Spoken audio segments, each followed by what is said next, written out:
Well, hello there.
Alrighty, so there you go, just a quick demo.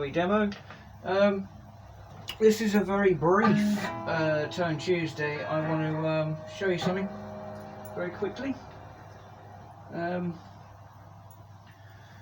So yeah, basically, I just want to talk about line 6 for a moment. There's something very cool I want to show you, which I've been meaning to show you for a while, so bear with me here.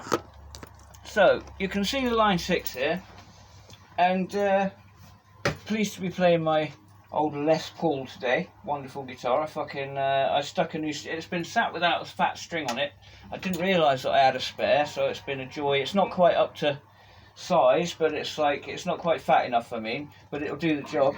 Right, first off, I want to introduce my new slippers. What do you think of them? Don't you think that's the most masculine thing you've ever seen? Don't you think someone's got to be really secure in their sexual identity to wear a pair of slippers like that? Fact is, they keep me warm, but most importantly, they stop me from putting holes in my socks. Yes, rockstar living, you know. Anyway, so right here, I've got what's called an Obi-Wa.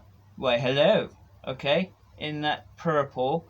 And here, I've got a Univibe. So let's just hear those clean in the middle pickup setting of a Les Paul. So Univibe first. Oh, on the foot, of course, yeah, on the expression pedal here.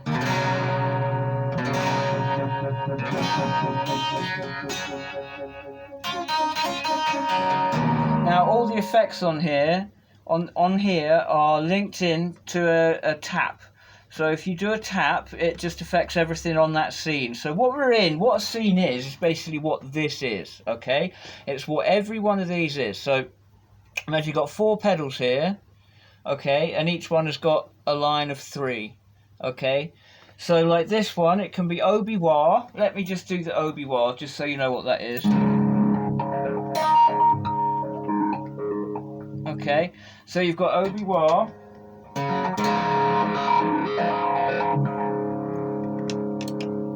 You've got Comet Trails. and here you've got a vetoir.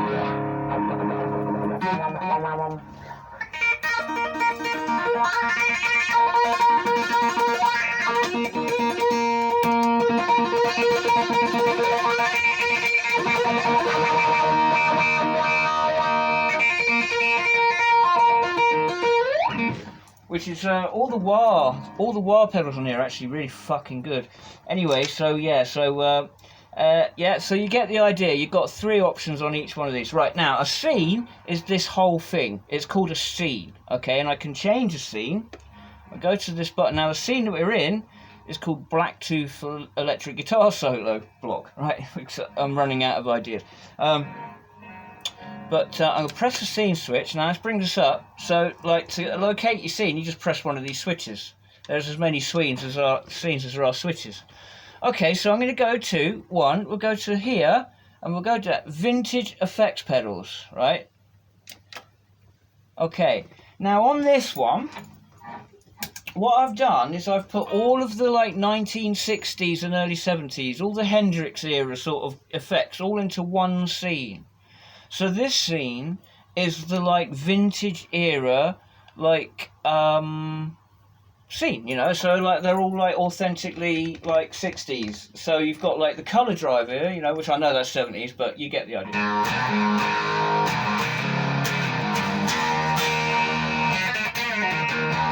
Fact is, it is a very vintage sound, and you get like, you know, I've got the jumbo fuzz, you know, which is obvious what that is.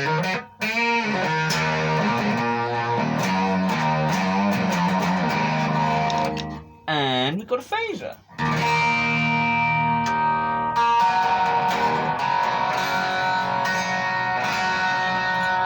Again, I know a bit later, but it's a, you know, it is based off the MXR90. So okay, and so we've got another phaser. We've got the chrome. This is a Voxwar. And yeah, so you get the idea. Univibe again.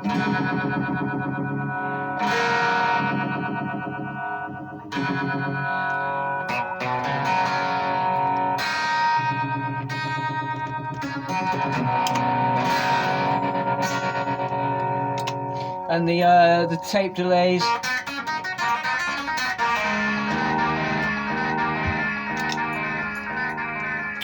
So what's cool is by having this seat, yeah, I've built like a vintage scene. Now there's 2 of them. There's like there's vintage FX pedals too, but that's like a really cool thing. So like you're able to optimize your scenes to specific things. So you know, yeah, if I'm doing like, if I want to go like Hendrixy, that's definitely the scene I'd go to.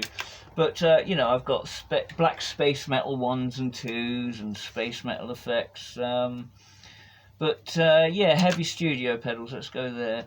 So you know, I fucking I love it. I'm in heaven.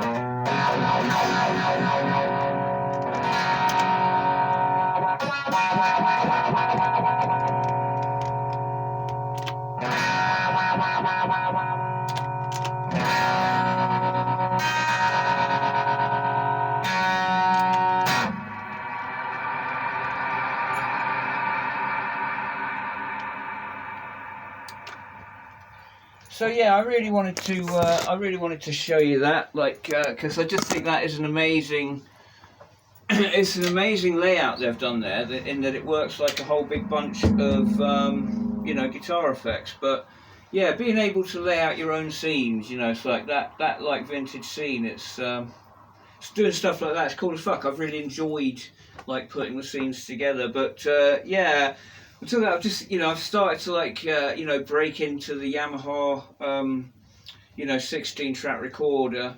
To be honest, just lately, like when it gets to like really late at night, everybody's asleep, and I've been in the headphones and I've been recording on the old recorder, because it's like I haven't actually recorded for a while. This year I've been mostly writing.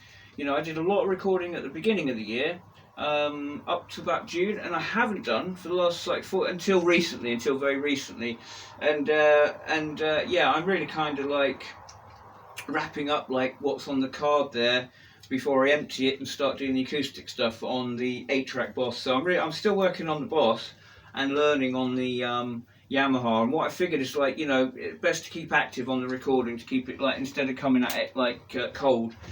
But yeah, you know, I'm so glad I dug this out. I mean, basically, right, like, no joke, you don't have to spend a lot of money to get the sounds. I'm deadly serious, because I'm living it, okay, I'm living it. And the recording at the end of it will be the proof of the pudding, did I succeed?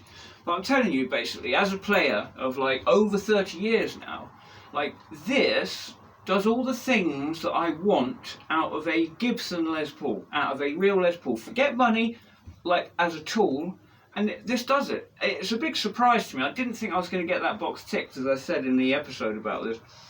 And yeah, I hadn't been playing it, like a string had been snapped, and I was, you know, I bought like 3 guitars like in the last few months, so it's been like kind of hyper quick for me. I don't generally buy like that many, like it's been unusual this year to buy that many guitars, and it's probably slowing down now. Really just a hollow body and, get the most out of what I've already got. But yeah, that was all I really wanted to post. So yeah, I'll catch up with you all very soon.